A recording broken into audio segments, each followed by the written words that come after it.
Hi everyone and welcome back to my channel. Today I'm going to show you how to make these red beef enchiladas. The chile that I'm going to be using today is the New Mexico chili pods. This is the chile I use for everything. I also like to use some of the Chile de Arbol. I use about 7 or 8.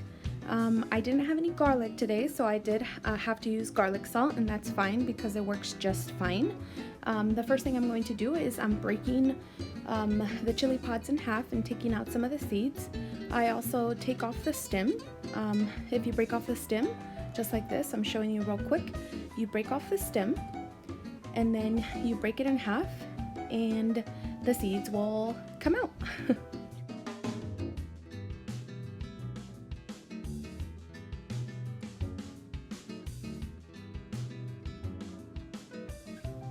You can take the seeds out and put them somewhere else. I just like to put in the same bowl. As you could tell, they're at the bottom of the bowl. So what I'm going to do is I'm going to empty the seeds out because I don't want the seeds in there. If you do leave the seeds in there, your chile will come out spicier. I preferably don't like to use them.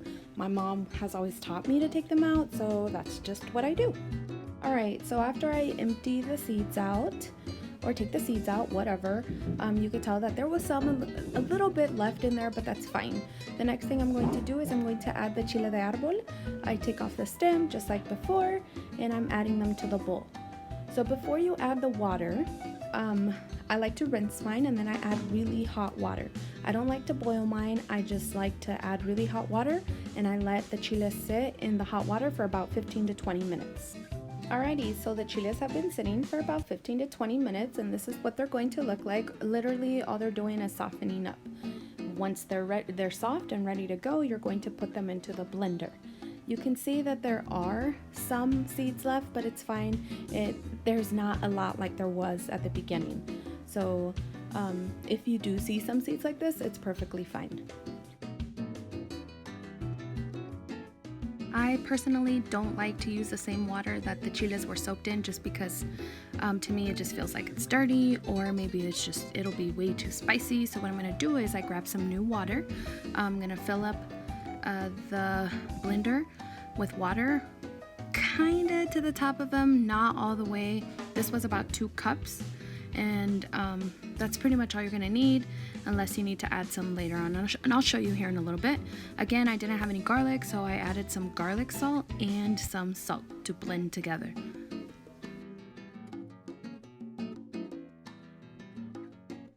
Alright, after you have blended the chile for a while, you're going to be using a mesh colander in the same bowl. Of course, I rinsed it out to separate the seeds if there was extra seeds. Also, the chile does have the skin, the outer skin to it. I like to use the mesh colander so that I can separate all of this and then just get a smooth chile consistency. It's better this way. Some people don't like to use the colander and then just use the chile sauce just like that. It's fine, you can do it however you wish. I just personally like doing it this way.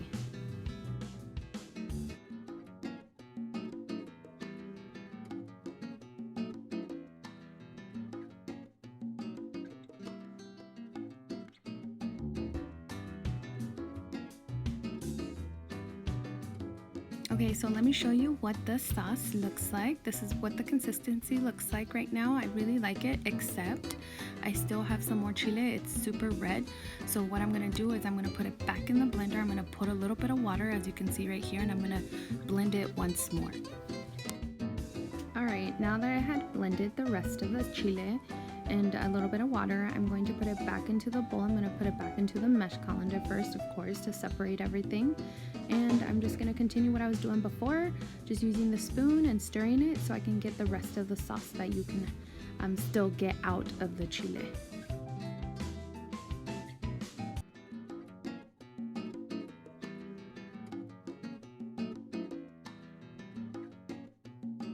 You can kind of see that I'm pressing down on the chile, and here's a better angle.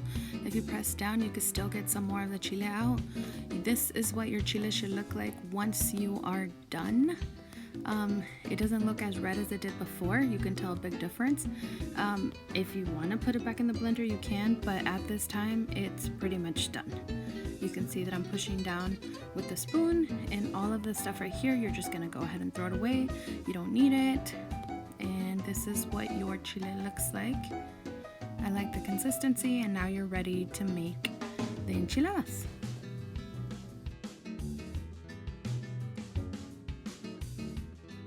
Alright, now for the fun part. What I'm going to do is I'm going to be putting some oil into a pan.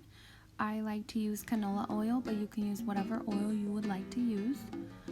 The first thing you're going to do is you're going to heat it up. After it is ready to go, I'm going to be dipping my tortilla in the chile. Then I'm going to be putting carefully into the pan. I'm going to be cooking the tortilla for about 30 to 40 seconds on each side.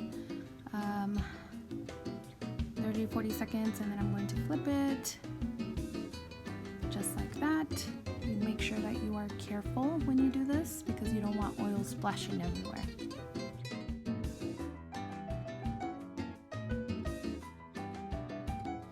Okay, after 30 to 40 seconds on each side, I'm going to take out the tortilla and I'm going to put it in a pan, and I'm going to show you again once more, but this time at a different angle.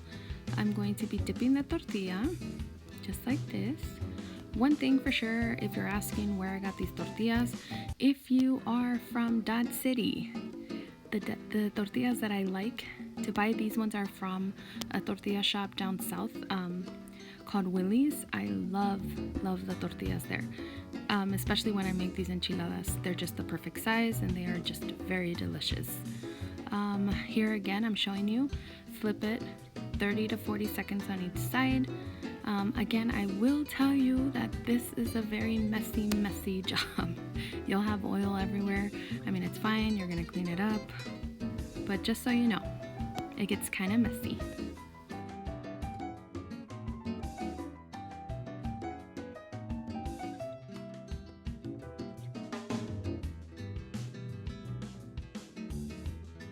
Alright guys, so that day I ended up making about 12 enchiladas.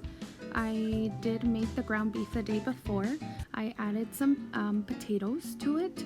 I also added some cheese into it when I was rolling my enchiladas, but you can make them out of chicken, you can make them out of only cheese, and onion, whatever you prefer. This day we just ended up using some ground beef and potato. You roll up your tortilla just like this, and then I'm going to be putting them in a separate pan because here in a bit I'm going to top them off with some mozzarella cheese, and I'm going to put them into the oven at 350 degrees for about 15 to 20 minutes so that the cheese can melt nice and pretty.